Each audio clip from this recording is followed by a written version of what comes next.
Hello dear student, welcome back to my YouTube channel. Today's video I will talking about 9th chapter of class 7th Nutrition in Living Organism part 4. In this video we will learn about digestion of food in human. So let's begin. You must have noticed that your teeth vary in appearances and also perform different functions. According, they are given different names: incisors, canines, premolars and molars, which have their specific functions of cutting and biting, pursing and tearing, chewing and grinding respectively. आपने देखा होगा कि आपके दांत दिखने में भिन्न होते हैं और विभिन्न कार्य भी करते हैं। इसके अकॉर्डिंग उन्हें अलग अलग नाम दिए गए हैं: incisor, canine, premolars and molars, जिनके क्रमशः काटने और छेदने और फाड़ने, चबाने और पीसने के विशिष्ट कार्य हैं। फर्स्ट है इंसिजर। इंसिजर जो है अपर जा एंड लोअर जा, दोनों जा में 4 टीथ होते हैं। इसका शेप जो है चीजेल के जैसे होता है। इसका फंक्शन होता है कटिंग एंड बाइटिंग का। इस टीथ से हम काटने का कार्य करते हैं। Second is केनाइन्स। केनाइन जो है अपर जा एंड लोअर जा में जो है 2 होता है। इसका शेप होता है पॉइंटेड के शेप में होता है। इसका फंक्शन होता है pursuing and tearing.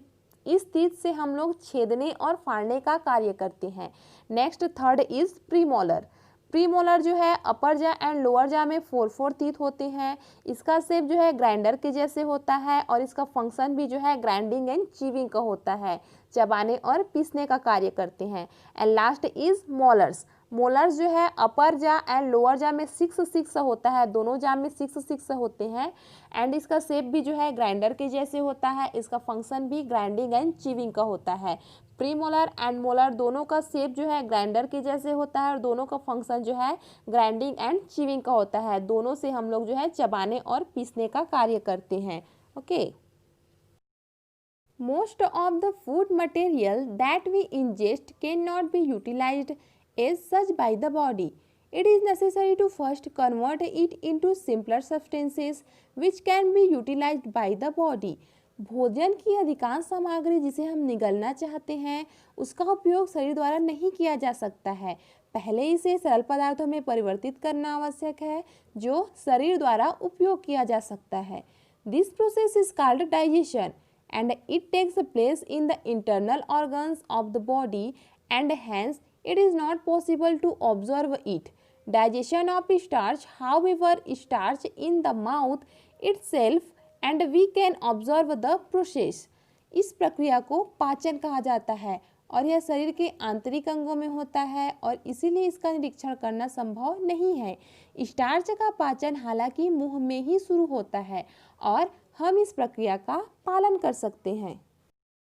Food reaches the stomach from the buccal cavity via the oesophagus. Enzymes coming from stomach, intestine and digestive glands mix with the food and digest the remaining starch as well as other carbohydrates, proteins and fats. भोजन पेट की गुहा से ओसाफेगस के माध्यम से पेट तक पहुंचता है।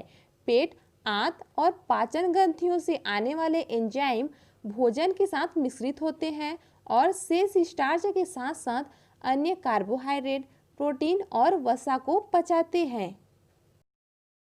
In this way, the complex compounds in the food are converted into simpler forms. These simpler compounds are absorbed by the small intestine and finally reach the tissues via blood. This is called assimilation. Undigested matter is excreted from the body. इस तरह भोजन में जटिल यौगिक सरल रूपों में परिवर्तित हो जाते हैं। ये सरल यौगिक छोटी आंत द्वारा अवशोषित होते हैं और अंत में रक्त के माध्यम से ऊतकों तक पहुंचते हैं। इसे एसिमिलेशन कहा जाता है और शरीर से मल पदार्थ उत्सर्जित होता है। Different types of proteins are found inside the cell. Some of this protein catalyse the reactions taking place in the cell. These are called enzymes. Different types of enzymes are found in saliva and in digestive juices.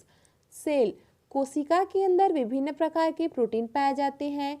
इनमें से कुछ protein कोशिका में होने वाली प्रतिक्रियाओं को उत्प्रेरित करते हैं।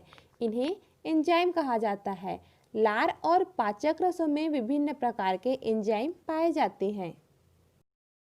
Digestion in man is extracellular और आउटसाइड द सेल। मनुष्य में पाचन बाह्य होता है। But in unicellular animals like amoeba, food particles directly enter the cell where they are digested by digestive juices. This type of digestion is called intracellular. लेकिन amoeba जैसे एक कोशिकीय जानवरों में भोजन के कण सीधे उस कोशिका में प्रवेश करते हैं जहां वे पाचक रसों द्वारा पच जाते हैं। इस प्रकार के पाचन को इंट्रासेल्युलर कहा जाता है। The entire process of taking in food, its digestion, utilization of the digested food by the body and excreting the undigested part of food is called nutrition. भोजन लेने की पूरी प्रक्रिया, उसका पाचन, शरीर द्वारा पचे हुए भोजन का उपयोग और भोजन के अपाच्यक हिस्से को बाहर निकालना पोषण कहलाता है।